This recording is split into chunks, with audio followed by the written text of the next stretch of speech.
हाय साथियों, मैं श्री कृष्ण आपका अपने यूट्यूब चैनल पर स्वागत करता हूं। तो आज हम देखने वाले हैं साथियों 8 पे कमीशन से लेटेस्ट अपडेट है जो एनडीटीवी के न्यूज़पेपर में न्यूज़पेपर में इंफॉर्मेशन आई है वो इसमें हम आपको बताने वाले हैं कि उसमें क्या बताया है, क्या न्यूज़ निकल कर सामने आ गई है। तो उसमें साथियों हम देखेंगे कि कितनी सैलरी बढ़ सकती है 8 पे कमीशन में और डीए में कितने % बढ़ोतरी होगी और डीए का जो एरियर है जनवरी से साथियों वो कब तक मिल जाएगा और फिटमेंट फैक्टर क्या हो सकता है, ये सारी बातें हम इसमें डिस्कस करने वाले हैं। लेकिन इसके लिए आपको इस वीडियो के अंत तक जुड़े रहना पड़ेगा। और हाँ साथियों, अगर आप हमारे चैनल पर नए हैं तो चैनल को सब्सक्राइब ज़रूर कीजिए और सब्सक्राइब के साथ साथ बेल आइकन को भी दबाइए ताकि अगले आने वाले हर वीडियो की पल पल की अपडेट नोटिफिकेशन के द्वारा आपके पास आ जाए। तो चलिए स्टार्ट करते हैं साथियों हम अपना आज का टॉपिक।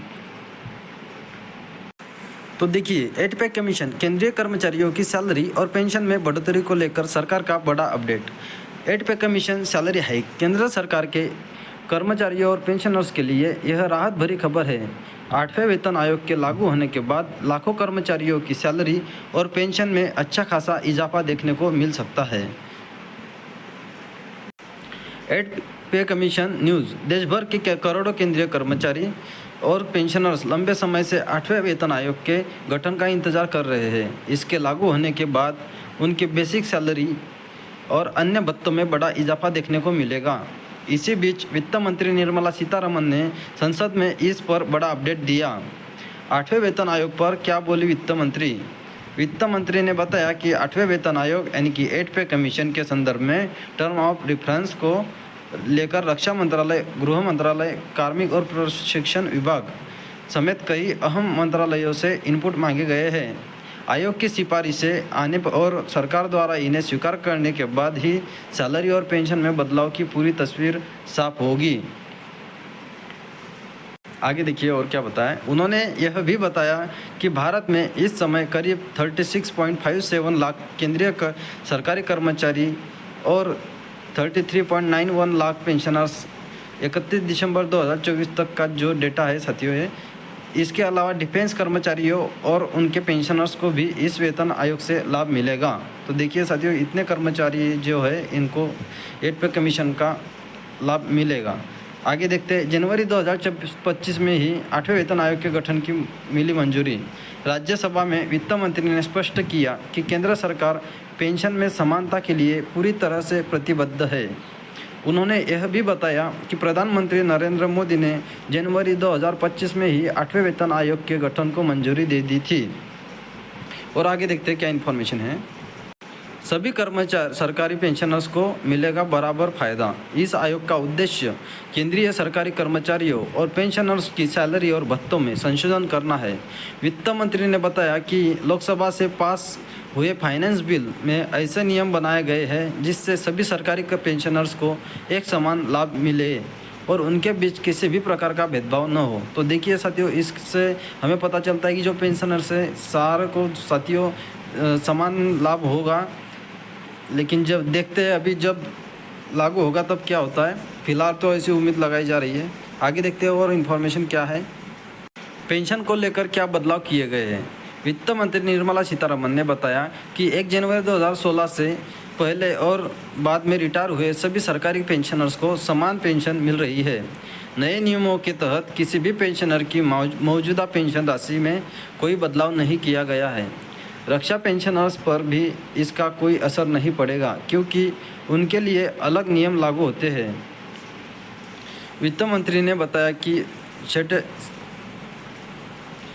छठे वेतन आयोग यानी कि 6 पे कमीशन ने 1 जनवरी 2006 से पहले और बाद में रिटायर हुए कर्मचारियों की पेंशन में फ़र्क रखा था। उस समय कांग्रेस की अगुवाई वाली यूपीए सरकार ने यह नियम लागू किए थे। हालांकि मोदी सरकार के पहले कार्यकाल में 7वें वेतन आयोग यानी कि 7 पे कमीशन ने इस भेदभाव को ख़त्म कर दिया और 1 जनवरी 2016 से पहले और बाद में रिटायर हुए पेंशनर्स की पेंशन बराबर कर दी। और आगे देखते हैं क्या इन्फॉर्मेशन है। 8 पे कमीशन 8वें वेतन आयोग की कमेटी का जल्द होगा गठन। जल्द ही 8वें वेतन आयोग यानी कि 8 सेंट्रल पे कमीशन के लिए एक चेयरपर्सन और कम से कम 2 सदस्यों वाली कमेटी का गठन किया जाएगा।